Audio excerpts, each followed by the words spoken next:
who offers a different account of why we have a categorical duty to respect the dignity of persons and not to use people as means merely, even for good ends. Kant excelled at the University of Königsberg at the age of 16. At the age of 31, he got his first job as an unsalaried lecturer paid on commission based on the number of students who showed up at his lectures. This is a sensible system that Harvard would do well to consider.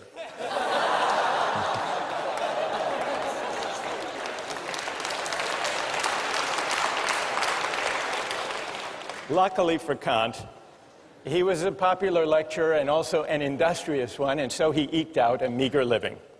It wasn't until he was 57 that he published his first major work. But it was worth the wait. The book was The Critique of Pure Reason, perhaps the most important work in all of modern philosophy. And a few years later, Kant wrote the groundwork for the metaphysics of morals, which we read in this course. I want to acknowledge, even before we start, that Kant is a difficult thinker. But it's important to try to figure out what he's saying, because what this book is about is, well, it's about what the supreme principle of morality is, number one, and it's also, it gives us an account, one of the most powerful accounts we have, of what freedom really is. So let me start today. Kant rejects utilitarianism. He thinks that the individual person, all human beings, have a certain dignity that commands our respect. The reason the individual is sacred or the bearer of rights, according to Kant, doesn't stem from the idea that we own ourselves, but instead from the idea that we are all rational beings. We're all rational beings, which simply means that we are beings who are capable of reason. We are also autonomous beings, which is to say that we are beings capable of acting and choosing freely. Now, this capacity for reason and freedom isn't the only capacity we have. We also have the capacity for pain and pleasure, for suffering and satisfaction. Kant admits the utilitarians were half right. Of course, we seek to avoid pain, and we like pleasure. Kant doesn't deny this. What he does deny is Bentham's claim that pain and pleasure are our sovereign masters. He thinks that's wrong. Kant thinks that it's our rational capacity that makes us distinctive, that makes us special, that sets us apart from and above mere animal existence. It makes us something more than just physical creatures with appetites. Now, we often think of freedom as simply consisting in doing what we want, or in the absence of obstacles to getting what we want. That's one way of thinking about freedom. But this isn't Kant's idea of freedom. Kant has a more stringent, demanding notion of what it means to be free. And though it's stringent and demanding, if you think it through, it's actually pretty persuasive. Kant reasons as follows. When we, like animals, seek after pleasure or the satisfaction of our desires, or the avoidance of pain, when we do that, we aren't really acting freely. Why not? We're really acting as the slaves of those appetites and impulses. I didn't choose this particular hunger or that particular appetite. And so when I act to satisfy it, I'm just acting according to natural necessity. And for Kant, freedom is the opposite of necessity.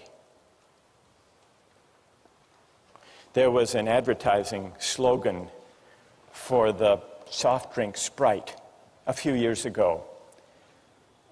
The slogan was, "Obey your thirst." There's a Kantian insight buried in that Sprite advertising slogan. That, in a way, is Kant's point.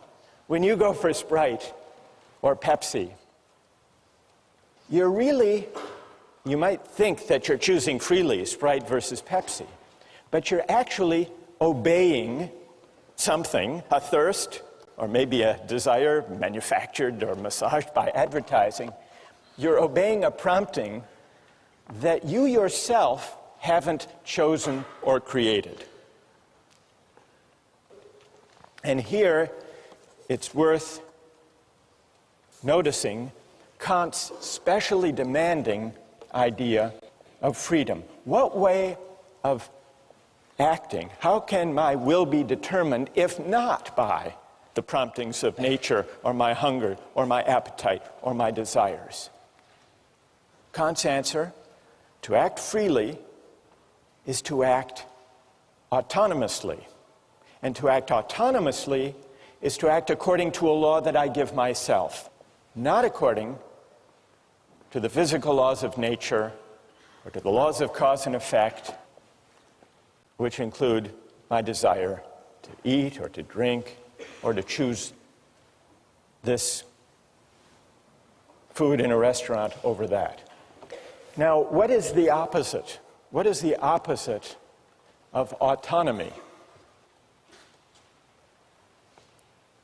For Kant, he invents a special term to describe the opposite of autonomy. Heteronomy is the opposite of autonomy. When I act heteronomously, I'm acting according to an inclination or a desire that I haven't chosen for myself.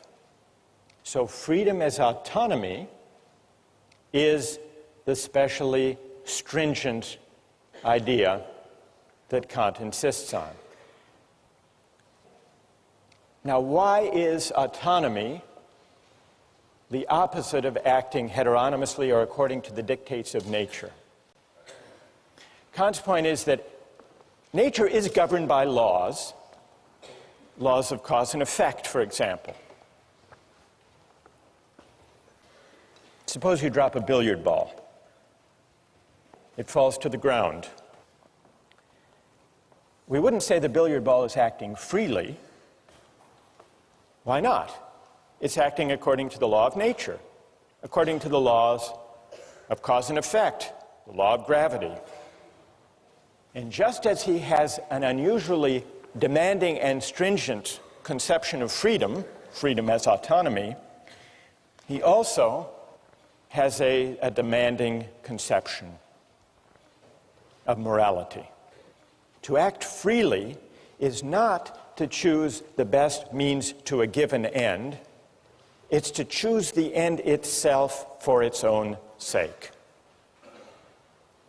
And that's something that human beings can do and that billiard balls can't. Insofar as we act on inclination or pursue pleasure, we act as means to the realization of ends given outside us. We are instruments rather than authors of the purposes we pursue. That's the heteronomous determination of the will. On the other hand, insofar as we act autonomously, according to a law we give ourselves, we do something for its own sake, as an end in itself. When we act autonomously, we cease to be instruments to purposes given outside us. We become, or we can come to think of ourselves, as ends in ourselves. This capacity to act freely, Kant tells us, is what gives human life its special dignity. Respecting human dignity means regarding persons not just as means, but also as ends in themselves. And this is why it's wrong to use people for the sake of other people's well-being or happiness. This is the real reason, Kant says, that utilitarianism goes wrong. This is the reason it's important to respect the dignity of persons and to uphold their rights. So even if there are cases, remember John Stuart Mill said, well, in the long run, if we uphold justice and respect the dignity of persons, we will maximize human happiness. What would Kant's answer be to that? What would his answer be? Even if that were true, even if the calculus worked out that way, even if you shouldn't throw the Christians to the lions because in the long run, fear will spread, the overall utility will decline. The utilitarian would be upholding justice and rights and respect for persons for the wrong reason, for a purely contingent reason, for an instrumental reason. It would still be using people, even where the calculus works out for the best in the long run, it would still be using people as means rather than respecting them as ends in themselves. So, that's Kant's idea of freedom as autonomy, and you can begin to see how it's connected to his idea of morality. But we still have to answer one more question. What gives an act its moral worth in the first place? If it can't be directed at utility or satisfying wants and desires, what gives an action its moral worth? This leads us from Kant's demanding idea of freedom to his demanding idea of morality. What does Kant say? What makes an action morally worthy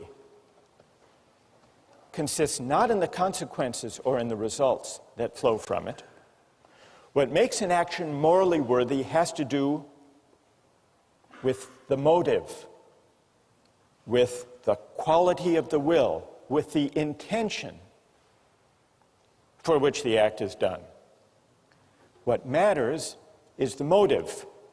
And the motive must be of a certain kind. So, the moral worth of an action depends on the motive for which it's done, and the important thing is that the person do the right thing for the right reason. A good will isn't good because of what it affects or accomplishes, Kant writes. It's good in itself.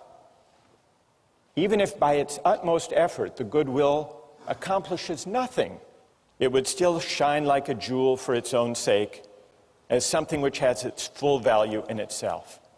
And so for any action to be morally good, it's not enough that it should conform to the moral law. It must also be done for the sake of the moral law. The idea is that the motive confers the moral worth on an action. And the only kind of motive that can confer moral worth on an action is the motive of duty.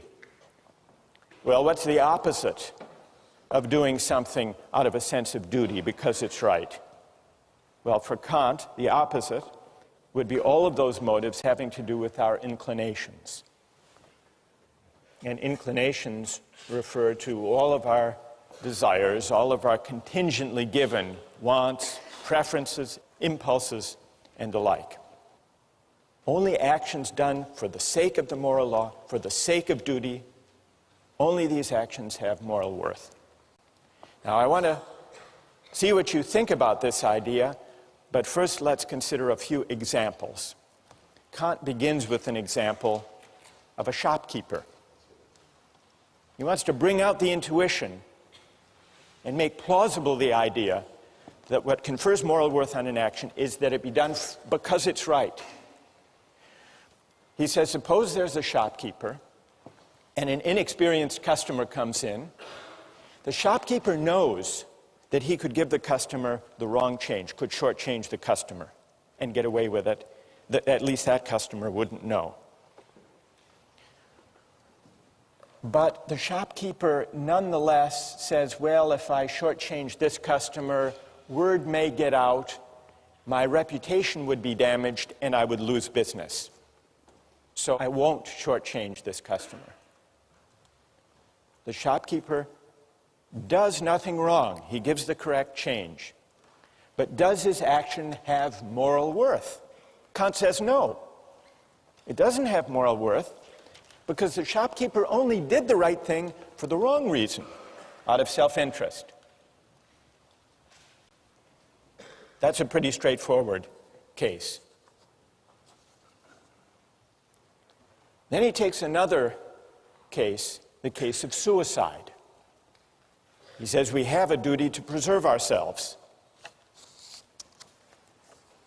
Now, for most people who love life, we have multiple reasons for not taking our own lives.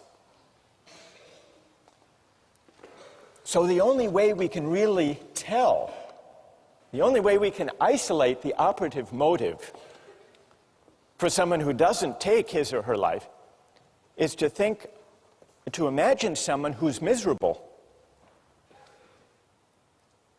and who, despite having an absolutely miserable life, nonetheless recognizes the duty to preserve oneself and so does not commit suicide. That's the force of the example, is to bring out the motive that matters. And the motive that matters for morality is doing the right thing for the sake of duty. Let me just give you a couple of other examples. The Better Business Bureau.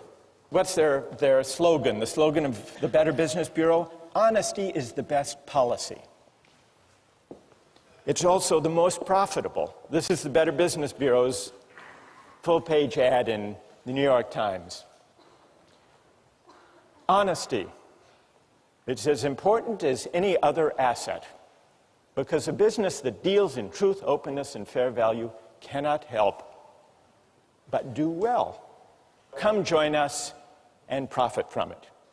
What would Kant say about the moral worth of the honest dealings of members of the Better Business Bureau? What would he say? That here's a perfect example that if this is the reason that these companies deal honestly with their customers, their action lacks moral worth. This is Kant's point. Or a couple of years ago at the University of Maryland, there was a problem with cheating. And so they initiated an honor system. And they created a program with local merchants that if you signed the honor pledge, a pledge not to cheat, you would get discounts of 10 to 25% at local shops. Well, what would you think of someone motivated to uphold an honor code with the hope of discounts? It's the same as Kant's shopkeeper. The point is, what matters is the quality of the will, the character of the motive, and the relevant motive to morality can only be the motive of duty, not the motive of inclination. And when I act out of duty, when I resist as my motive for acting inclinations or self-interest, even sympathy and altruism, only then am I acting freely only then am I acting autonomously. Only then is my will not determined or governed by external considerations. That's the link between Kant's idea of freedom and of morality. Now, I want to pause here to see if all of this is clear, or if you have some questions or puzzles. They can be questions of clarification, or they can be challenges, if you want to challenge this idea that only the motive of duty confers moral worth on the action. What do you think? Yes? Yeah, I actually have two questions of clarification. The first is, there seems to be an aspect of this that makes it sort of self-defeating, in that once you're conscious of what morality is, you can sort of alter your motive to achieve that end of morality. And secondly, give me an example of what you have in mind. The shopkeeper example, if he decides that he wants to give the person the money to do the right thing, and he decides that's his motive to do so because he wants to be moral, then isn't that sort of defeating isn't that sort of defeating the purity of his action if morality is determined by his motive? His motive is then to act morally. So you're imagining a case not of the purely selfish calculating shopkeeper, but of one who says, well, he may consider shortchanging the customer, but then he says, not, well, my reputation might suffer if word gets out, but instead he says, actually, I would like to be the kind of honest person who gives the right change to customers simply because it's the right thing to do. Or simply because I want to be moral. Because I want to be moral. I want to be a good person. And so I'm going to conform all of my actions to what morality requires.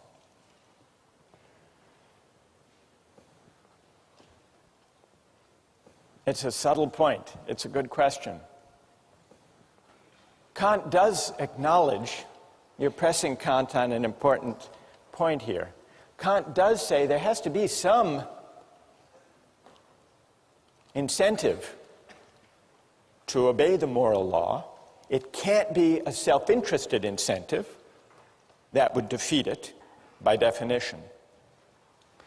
So he speaks of a different kind of incentive from an inclination. He speaks of reverence for the moral law. So if that shopkeeper says, I want to develop a reverence for the moral law, and so I'm going to act, and so I'm going to do the right thing, then I think he's there. He's there as far as Kant's concerned. Because he's formed his motive, his will is conforming to the moral law once he sees the importance of it. So it would count. It would count. All right, and then secondly, very quickly, what stops morality from becoming completely objective in this point? What stops morality from becoming completely subjective? Yeah, like how can, if morality is completely determined by your morals, then how can you apply this, or how can it be enforced? That's also a great question. What's your name? My name is Amadi. Amadi? Yeah. All right. If acting morally means acting according to a moral law out of duty, and if it's also to act freely in the sense of autonomously, it must mean that I'm acting according to a law that I give myself. That's what it means to act autonomously. Amadi is right about that. But that does raise a really interesting question. If acting autonomously means acting according to a law I give myself, that's how I escape the chain of cause and effect and the laws of nature. What's to guarantee that the law I give myself when I'm acting out of duty is the same as the law that Amadi is giving himself, and that each of you gives yourselves? Well, here's the question. How many moral laws from Kant's point of view, are there in this room? Are there 1,000 or is there one? He thinks there's one, which in a way does go back to this question, all right, what is the moral law? What does it tell us? So what guarantees? It sounds like to act autonomously is to act according to one's conscience, according to a law one gives oneself. But what guarantees that if we all exercise our reason, we will come up with one and the same moral law? That's what Amati wants to know. Here's Kant's answer. The reason that leads us to the law we give ourselves as autonomous beings is a reason, it's a kind of practical reason that we share as human beings. It's not idiosyncratic. The reason we need to respect the dignity of persons is that we're all rational beings. We all have the capacity for reason, and it's the exercise of that capacity for reason which exists undifferentiated in all of us that makes us worthy of dignity, all of us, and since it's the same capacity for reason, unqualified by particular autobiographies and life circumstances. It's the same universal capacity for reason that delivers the moral law. It turns out that to act autonomously is to act according to a law we give ourselves, exercising our reason, but it's the reason we share with everyone as rational beings, not the particular reasons we have given our upbringings, our particular values, our particular interests. It's pure practical reason in Kant's terms, which legislates a priori, regardless of any particular contingent or empirical ends. Well, what moral law would that kind of reason deliver? What is its content? To answer that question, you have to read the groundwork, and we'll continue with that question next time.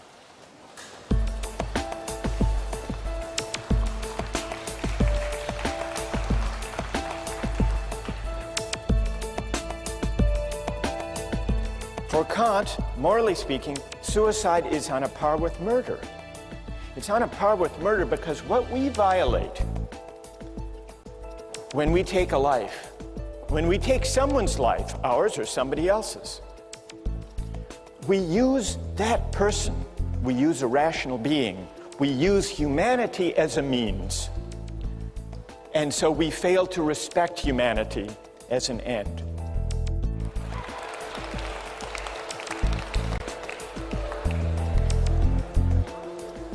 Today we turn back to Kant. Before we do,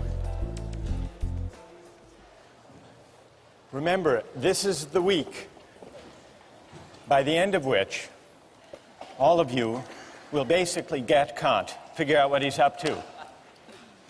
You're laughing. No, it will happen.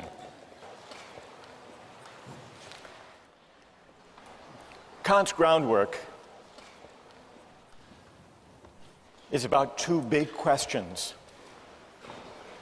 First, what is the supreme principle of morality? Second, how is freedom possible? Two big questions. Now, one way of making your way through this dense philosophical book is to bear in mind a set of oppositions or contrasts or dualisms that are related. Today I'd like to talk about them. Today we're going to answer the question, what, according to Kant, is the supreme principle of morality? And in answering that question, in working our way up to Kant's answer to that question, it will help to bear in mind three contrasts or dualisms that Kant sets out. The first, you remember, had to do with the motive according to which we act. And according to Kant, only one kind of motive is consistent with morality. The motive of duty, doing the right thing for the right reason. What other kind of motives are there? Kant sums them up in the category of inclination. Every time the motive for what we do is to satisfy a desire or a preference that we may have to pursue some interest, we're acting out of inclination. Now, let me pause to see if in thinking about the question of the motive of duty, the goodwill, see if any of you has a question about that much of Kant's claim. Or is everybody happy with this distinction? What do you think? Go ahead. When you make that distinction between duty and inclination, is there ever any moral action ever? I mean, you could always kind of probably find some selfish motive, can't you? Maybe very often people do have self-interested motives when they act. Kant wouldn't dispute that.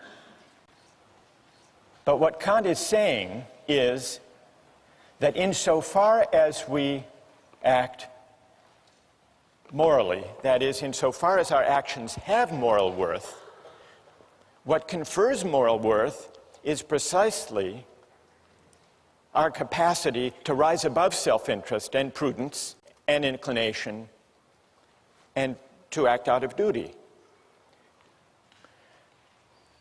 Some years ago, I read about a spelling bee, and there was a young man who was declared the winner of the spelling bee, a kid named Andrew, 13 years old. The winning word, the word that he was able to spell, was echolalia. Does anyone know what echolalia is? What? Some type of flower? It's not some type of flower, no. It means the tendency to repeat, as in echo, to repeat what you've heard. Anyhow, he misspelled it actually, but the judges misheard him. They thought he had spelled it correctly and awarded him the championship of the National Spelling Bee. And he went to the judges afterward and said, actually, I misspelled it. I don't deserve the prize. And he was regarded as a moral hero, and he was written up in the New York Times, Misspeller is a spelling bee hero. There's Andrew with his proud mother.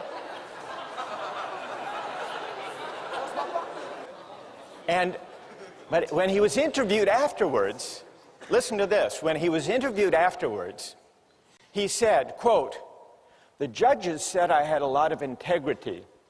But then he added that part of his motive was, quote, "I didn't want to feel like a slime." All right, what would Kant say? Go ahead. I guess it would depend on whether or not that was a marginal reason or the predominant reason in whether or not and why he decided to confess that he didn't actually spell the word correctly. Good, and what's your name?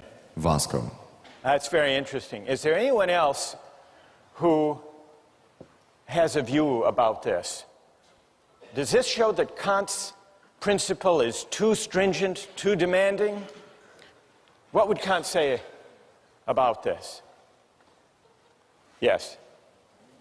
I think that Kant actually says that it is the pure motivation that comes out of duty which gives the action moral worth. So it's like, for example, in this case, he might have more than one motive. He might have the motive of not feeling like a slime, and he might have the motive of doing the right thing for in and of itself out of duty. And so while there's more than one motivation going on there, does not mean that the action is devoid of moral worth just because he has one other motive. So, because the motive which involves duty is what gives it the moral worth. Good. And what's your name? Judith. Well, Judith, I think that your account actually is true to Kant. It's fine to have sentiments and feelings that support doing the right thing, provided they don't provide the reason for acting. Yeah. So I think Judith actually has mounted a pretty good defense of Kant on this question of the motive of duty. Thank you. Now, let's go back to the three contrasts. It's clear at least what Kant means when he says that for an action to have moral worth, it must be done for the sake of duty, not out of inclination. But as we began to see last time, there's a connection between Kant's stringent notion of morality and his specially demanding understanding of freedom. And that leads us to the second contrast, the link between morality and freedom. The second contrast describes two different ways that my will can be determined, autonomously and heteronomously. And according to Kant, I'm only free when my will is determined autonomously, which means what? According to a law that I give myself. We must be capable, if we're capable of freedom as autonomy, we must be capable of acting according not to a law that's given or imposed on us, but according to a law we give ourselves. But where could such a law come from? A law that we give ourselves? Reason. If reason determines my will, then the will becomes the power to choose independent of the dictates of nature or inclination or circumstance. So, connected with Kant's demanding notions of morality and freedom is a specially demanding notion of reason. Well, how can reason determine the will? There are two ways, and this leads to the third contrast. Kant says there are two different commands of reason. And a command of reason, Kant calls an imperative. An imperative is simply an ought. One kind of imperative, perhaps the most familiar kind, is a hypothetical imperative. Hypothetical imperatives use instrumental reason. If you want X, then do Y. It's means ends reasoning. If you want a good business reputation, then don't shortchange your customers, word may get out. That's a hypothetical imperative. If the action would be good solely as a means to something else, Kant writes the imperative is hypothetical. If the action is represented as good in itself, and therefore as necessary for a will which of itself accords with reason, then the imperative is categorical. That's the difference between a categorical imperative and a hypothetical one. A categorical imperative commands categorically, which just means without reference to or dependence on any further purpose. And so you see the connection among these three parallel contrasts. To be free in the sense of autonomous requires that I act not out of a hypothetical imperative, but out of a categorical imperative. And so you see, by these three contrasts, Kant reasons his way, brings us up to his derivation of the categorical imperative. Well, this leaves us one big question. What is the categorical imperative? What is the supreme principle of morality? What does it command of us? Kant gives three versions, three formulations of the categorical imperative. I want to mention two and then see what you think of them. The first version, the first formula, he calls the formula of the universal law. Act only on that maxim whereby you can at the same time will that it should become a universal law. And by maxim, what does Kant mean? He means a rule that explains the reason for what you're doing, a principle. For example, promise keeping. Suppose I need money, I need $100, desperately. And I know I can't pay it back anytime soon. I come to you and make you a promise, a false promise, one I know I can't keep. Please give me $100 today, lend me the money, I will repay you next week.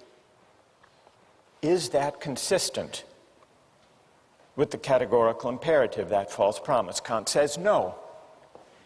And the test, the way we can determine that the false promise is at odds with the categorical imperative is try to universalize it. Universalize the maxim upon which you're about to act. If everybody made false promises when they needed money, then nobody would believe those promises. There would be no such thing as a promise. And so there would be a contradiction.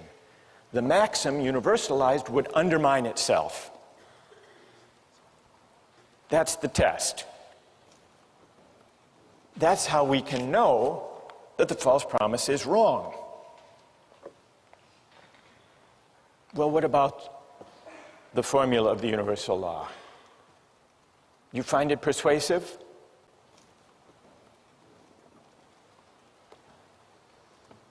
What do you think? Go ahead. I have a question about the difference between categoricalism and a hypothesis that if you're going to between categorical and hypothetical yeah. imperatives. Right. If you're going to act with a categorical imperative so that the maxim doesn't undermine itself, it sounds like I am going to do X because I want Y. I am going to not lie in dire need because I want the world to function in such a way that promises are kept. I don't want to liquidate the practice of promises. Right. It sounds like justifying a means by an end. It seems like an instance of consequentialist reasoning, you're saying. Right. And what's your name? Tim. Tim. Well, Tim, John Stuart Mill agreed with you. He made this criticism of Kant. He said, if I universalize the maxim and find that the whole practice of promise keeping would be destroyed if universalized, I must be appealing somehow to consequences. Right. If that's the reason not to tell a false promise. So John Stuart Mill agreed with that criticism against Kant. But John Stuart Mill was wrong. You're in good company, though. You're in good company, Tim. Kant is often read, as Tim just read him, as appealing to consequences. The world would be worse off if everybody lied, because then no one could rely on anybody else's word. Therefore, you shouldn't lie. That's not what Kant is saying exactly, although it's easy to interpret him as saying that. I think what he's saying is that this is the test. This is the test of whether the maxim corresponds with the categorical imperative. It isn't exactly the reason. It's not the reason. The reason you should universalize to test your maxim is to see whether you are privileging your particular needs and desires over everybody else's. It's a way of pointing to this feature, this demand of the categorical imperative, that the reasons for your action shouldn't depend, for their justification, on your interests, your needs, your special circumstances being more important than somebody else's. That, I think, is the moral intuition lying behind the universalization test. So let me spell out Kant's second version of the categorical imperative, perhaps in a way that's more intuitively accessible than the formula of universal law. It's the formula of humanity as an end. Kant introduces the second version of the categorical imperative with the following line of argument. We can't base the categorical imperative on any particular interests, purposes, or ends, because then it would be only relative to the person whose ends they were. But suppose there were something whose existence has in itself an absolute value, an end in itself, then in it, and in it alone, would there be the ground of a possible categorical imperative. Well, what is there that we can think of as having its end in itself? Kant's answer is this. I say that man, and in general every rational being, exists as an end in himself, not merely as a means for arbitrary use by this or that will. And here Kant distinguishes between persons on the one hand and things on the other. Rational beings are persons. They don't just have a relative value for us, but if anything they have an absolute value, an intrinsic value. That is, rational beings have dignity. They're worthy of reverence and respect. This line of reasoning leads Kant to the second formulation of the categorical imperative, which is this. Act in such a way that you always treat humanity, whether in your own person or in the person of any other, never simply as a means, but always at the same time as an end. So that's the formula of humanity as an end. The idea that human beings, as rational beings, are ends in themselves, not open to use, merely as a means. When I make a false promise to you, I'm using you as a means to my ends, to my desire for the $100. And so I'm failing to respect you. I'm failing to respect your dignity. I'm manipulating you. Now consider the example of the duty against suicide. Murder and suicide are at odds with the categorical imperative. Why? If I murder someone, I'm taking their life for some purpose, either because I'm a hired killer or I'm in the throes of some great anger or passion. Well, I have some interest, some purpose that's particular, for the sake of which I'm using them as a means. Murder violates the categorical imperative. For Kant, morally speaking, suicide is on a par with murder. It's on a par with murder because what we violate when we take a life, when we take someone's life, ours or somebody else's, we use that person, we use a rational being, we use humanity as a means. And so we fail to respect humanity as an end. And that capacity for reason, that humanity that commands respect, that is the ground of dignity, that humanity, that capacity for reason, resides undifferentiated in all of us. And so I violate that dignity in my own person if I commit suicide, And in murder, if I take somebody else's life, from a moral point of view, they're the same. And the reason they're the same has to do with the universal character and ground of the moral law. The reason that we have to respect the dignity of other people has not to do with anything in particular about them. And so respect, Kantian respect, is unlike love in this way. It's unlike sympathy. It's unlike solidarity or fellow feeling or altruism. Because love and those other particular virtues or reasons for caring about other people have to do with who they are in particular.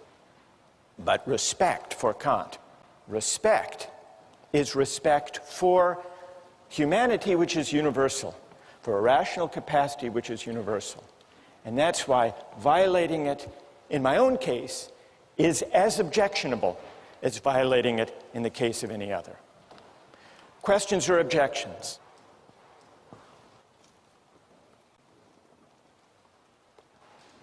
Go ahead. I guess I'm somewhat worried about Kant's